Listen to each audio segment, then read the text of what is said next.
Welcome to the deep dive.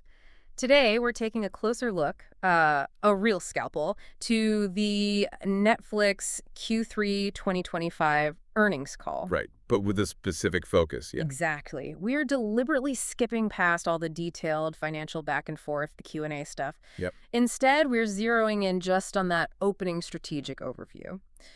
The big picture laid out right at the start by the co-CEOs, Greg Peters and Ted Sarandos. That's the plan. Because look, when the leaders kick off the call, they're setting the tone. It's not just numbers. It's their high-level take on, well, the state of the union and where they think the company's headed. Uh-huh.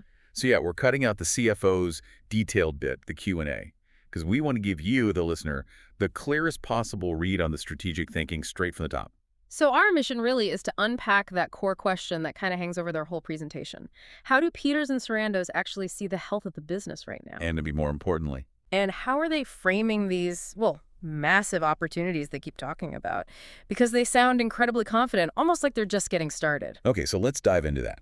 Starting with Greg Peters and his assessment of the core business, the foundational stuff. Right. Peters kicked off sounding, well, extremely confident. He used the phrase very healthy for current operations. Yeah, I did. So they feel good about progress on, all the key initiatives. It sets the stage, doesn't it? Like, this is the stable base they're launching everything else from. It absolutely does. And when you look at the Q3 specifics he shared, the financials kind of back that up. Revenue, he confirmed, was right in line with expectations. Okay, so steady as she goes there. Pretty much. But here's the first, interesting financial detail he dropped. Peters made a point of saying operating income would have actually beaten their forecast. Oh. Yeah, if it weren't for a specific Brazilian tax issue. He mentioned it specifically. Ah, okay. So not like a fundamental weakness in how they're making money, but more of an accounting thing tied to one specific place? Exactly. That's the implication. It suggests the underlying profit engine is actually running hotter than guided. Makes that tax thing feel more like, a one-off blip. Right, puts the focus back on operational strength. Which is exactly what they want. And speaking of operations, the metric that really shows dominance for a streamer, it's not just money, it's engagement, right? How much time people spend watching. Uh-huh. The attention economy. Precisely. And this is where Peters flagged a really critical win for the quarter. They hit a record share of TV time in Q3. A record, even now. Yep, both in the US and the UK, which are obviously super competitive markets. Wow. That's actually a huge indicator because it pushes back on that whole market saturation idea, doesn't it? Totally. If you're grabbing a record share of time, you're not just adding subscribers anymore. You're actively taking eyeballs away from, well, everyone else, linear TV, other streamers. Embedding deeper into people's routines. But it does raise the question, right?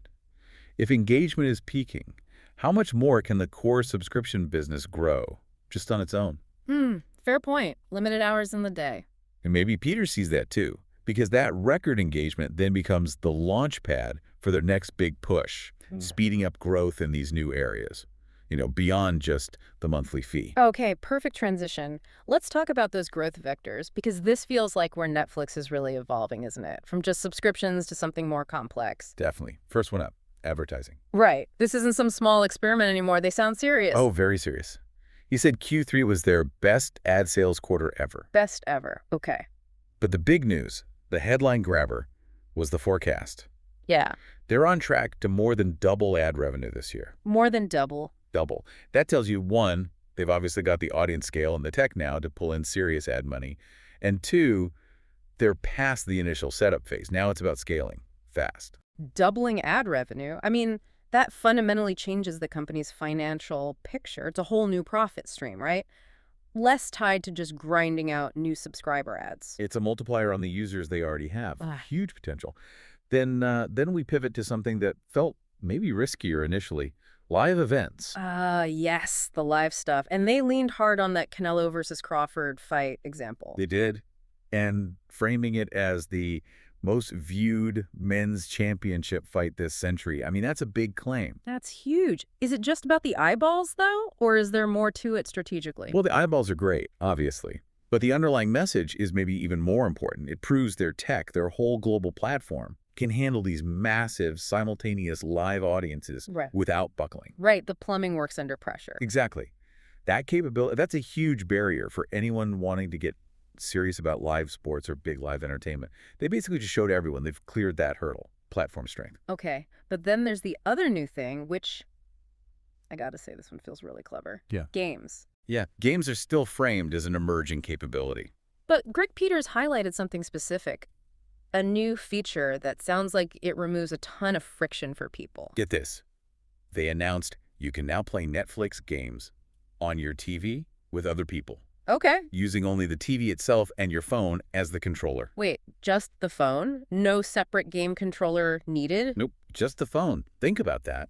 They're using the device basically every single subscriber already carries in their pocket. That's actually kind of genius. It completely bypasses the need to buy, a $60 controller, which is often the hurdle for casual console gaming. Totally lowers the barrier. Yeah. Especially for, like, social or party games. Yeah. It activates their massive user base for gaming almost instantly. Turns every phone into a potential controller. Wow. Okay. That's a really interesting angle on the competition there.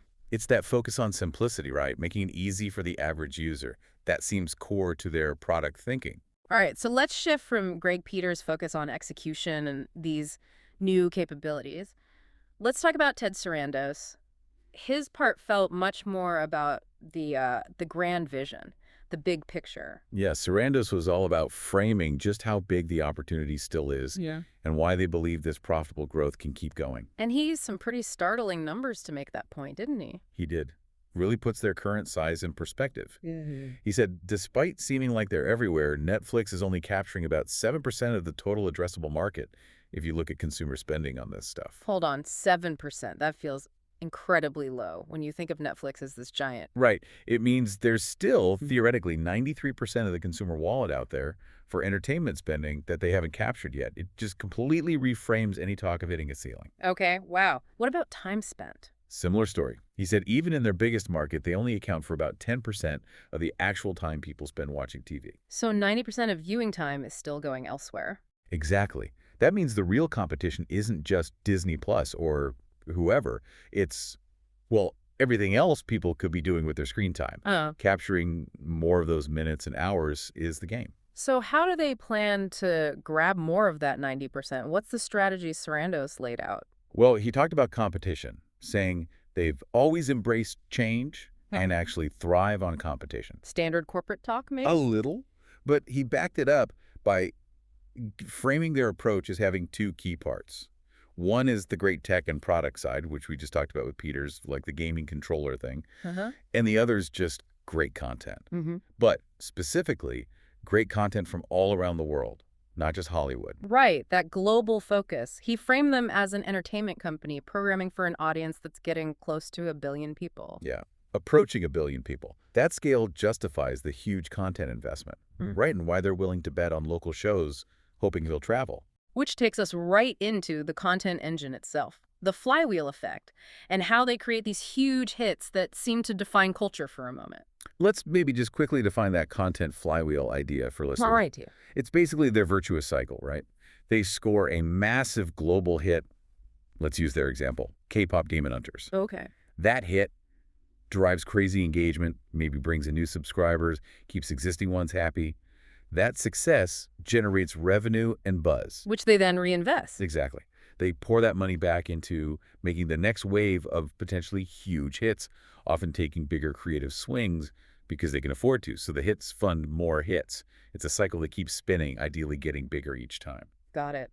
And yeah, the specific example they used to illustrate this was that animated film, K-pop Demon Hunters. Yeah, and Sarandos presented this as like the perfect example of their strategy working. Taking something culturally specific, obviously drawing on Korean pop culture, producing it locally, but seeing it explode globally. He called it their most popular film ever. Most popular ever. And also pointed to it as proof they're getting better and better at feature animation, competing at the highest level there. But, the streaming views, that's only part of the story they told with this one, isn't it? Oh, absolutely. The really fascinating business move here wasn't just the movie's success on screen. It was what they did off-screen immediately after. Right, the merchandising. Huge move. They essentially turned this K-pop Demon Hunters IP into a massive global brand overnight. They announced partnerships with Mattel and Hasbro. Both of them. Those two are normally fierce rivals. Exactly. Sarandos himself called it a rare, maybe unprecedented partnership, naming them as global co-master toy licensees. Why both? Was the brand just too big for one company to handle the manufacturing, or? That seems to be the implication. Sarandos talked about needing this combo to meet the predicted massive demand globally. Think Right. about it. Mattel is huge in fashion dolls. Hasbro dominates action figures. So leveraging specialized expertise and their massive separate global manufacturing and distribution networks. Precisely. It signals they anticipate needing absolutely enormous scale to get toys based on these characters into stores worldwide to meet fan demand. This isn't just streaming anymore. It's building a media empire, IP by IP. That really does sound like a major global IP house stepping up, not just a service delivering video. It really underlines their confidence, too. Sarando said when they get a hit this big, it stirs the imagination of how big we could take this. Yeah, and he wrapped up by saying leadership is as energized as ever. Okay, so let's boil this down. If you listen to just those opening remarks from the co-CEOs, what's the main strategic takeaway for you listening right now? I think it distills down pretty clearly. The core message is the fundamental subscription business is healthy, profitable, and still engaging users at record levels. That's the foundation. Right.